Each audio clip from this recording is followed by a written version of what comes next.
Yau, assalamu alaikum jama'a. Kamar da na yi magana na ce jiya, insha Allah yau za mu fara classes ɗinmu na DEX, wato ma'ana Decentralized Exchange. So, cikin iko Allah yau za mu fara, but amma sai dai fa ku yi haƙuri. Komai a hankali za mu fara one thing at a time da Allah. Za mu ba abin a hankali ne saboda kowa ya kasance yana bin abin yadda ake so.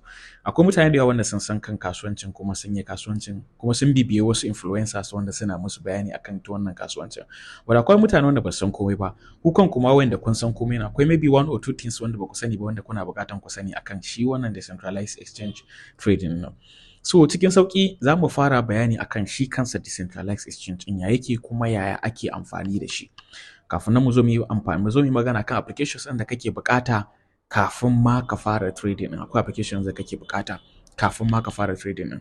So kafin nan kuma fara maganan tools, so duk wannan dai a hankali za mu ringa bin su one thing at a time saboda kowa ya kasance zai iya bayani ma wani ko da ba ni ba, za ka iya bayani wani yadda DEX yake aiki da kuma ga yadda tsarin DEX. So ina so komai tafi yadda ake so ne.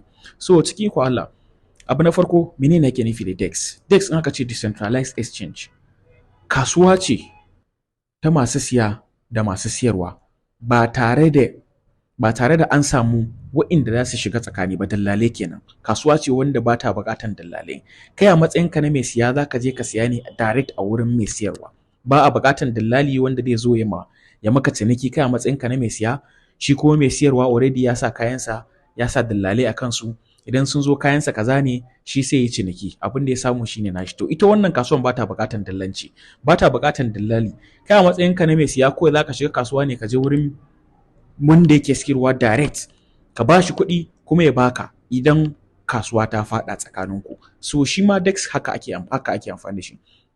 So kasuwa ne wanda an ƙirƙiro shi domin a samu sauƙin amfani da kuɗin crypto, ba kamar yadda suke da wahala a CEX ba, Centralized Exchange. Yanzu kamar irin su Binance, Bitget, Bybit, Mexi. Idan za ka siya coin a cikin wayannan kasuwannin akwai dillalai.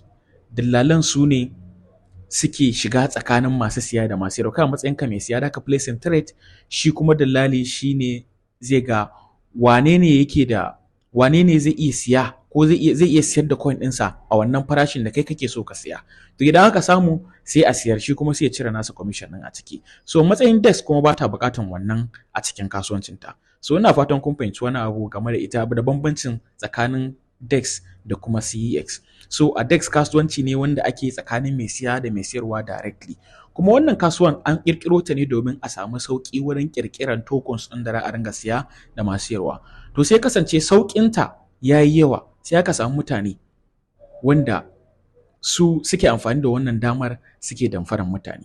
So ita wannan kasuwan ana amfani da ita ne, ana yin ta ne da taimakon smart contract. Shi wannan smart contract ɗin me yake nufi? Tunda kasuwa ne wanda ba a buƙatan dillali a cikinta, so dole ana buƙatan wani abu da zai kasance ya tsaya a tsakiya, wanda zai taimaka ma shi mai siya da mai siyarwa directly yadda za su iya cinikayya tsakanin su. To wannan abin shi ake kira smart contract.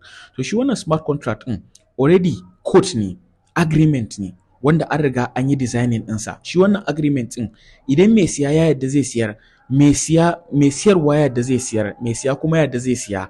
So shi wannan contract ɗin directly idan ka placing ɗin buy order zai executing ne, tunda kun samu agreement a tsakaninku.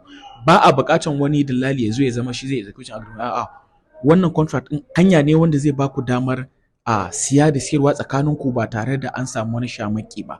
So Ethereum su suka ƙirƙiro wannan concept ɗin smart contract ɗin.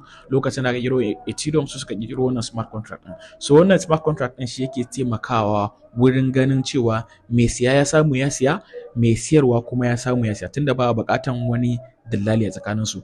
Wasu za su iya cewa to ai wannan smart contract ɗin shine dillali. A wannan smart contract ɗin ba dillali bane. Shi kawai aikinsa idan ka placing trade zaka siya, shi ma mai siyarwa da siyarwa aikinsa kawai approving ne, automatic yake approving. Idan ka siya zai approving automatic. Idan ya siyar, to hakan yana nufin cewa idan ka siya fa ka siya ne, idan shi ma ya siyar ma ne. Idan za ka sake siyarwa fa sai dai ka siyar in akwai wani mai bukatan ya siya, shi ma ya siya. Ba wannan wanda ka siya, wanda kai ciniki da shi ba lalle bane shine za ka sake siyarwa. So abin da yake so ku fahimta kenan. So akwai abubuwan da kuke bukata, kuna bukatan wasu applications da dama a cikin wannan kasuwancin. Kuna bukatan Twitter, kuna bukatan Phantom Wallet, kuma kuna bukatan wasu tools ɗin da za ku gano wanne ne coin mai kyau da kuma coin mara kyau. Dalili shine saboda sauƙin yadda ake ƙirƙiro token akan DEX, mutane suka yi amfani da wannan daman suna ƙirƙiro coin da za su damfari mutane. So wannan coin da za su damfari mutanen su ne akwai yadda ake a gane wanne ne in ka siya za a cuce ka, wanne ne in ka siya kuma ba za a cuce ka ba. Akwai wa'inda ma za ku gani idan ka siya baka tunanin za a cuce ka, amma da ƙarshe da za a cuce ka. Sai kuma akwai wasu shiga da fitawa da suke wanda duk yadda kai ma ka yi ƙoƙari ka kasance ka siya coin mai kyau, wani zai yi amfani da coin a matsayin mai kyau amma daga baya zai siyar da nasa holding ɗin, sai kasance farashin coin ɗin ya lalace, kai kuma a farashin da ka siya ba lalle bane ka sayar wannan farashin, idan ka siyar ma lalle dai ka faɗi.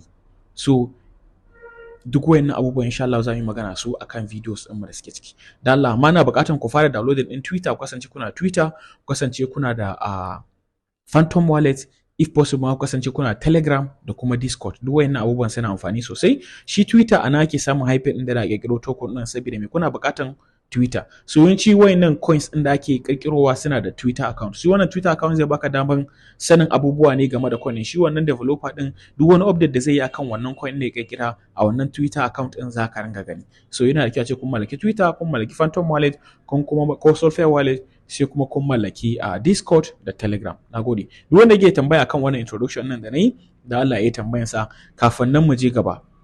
Za mu yi magana kan Twitter za mu yi magana kan Twitter karan kanta, kuma za mu yi magana akan Phantom Wallet karan kanta. Na Phantom Wallet din ma yafi yawa saboda kusan komai a cikin sa ake yin sa. Nagode an ka bisa Toshi Africa. Duk mai tambaya ya comment section.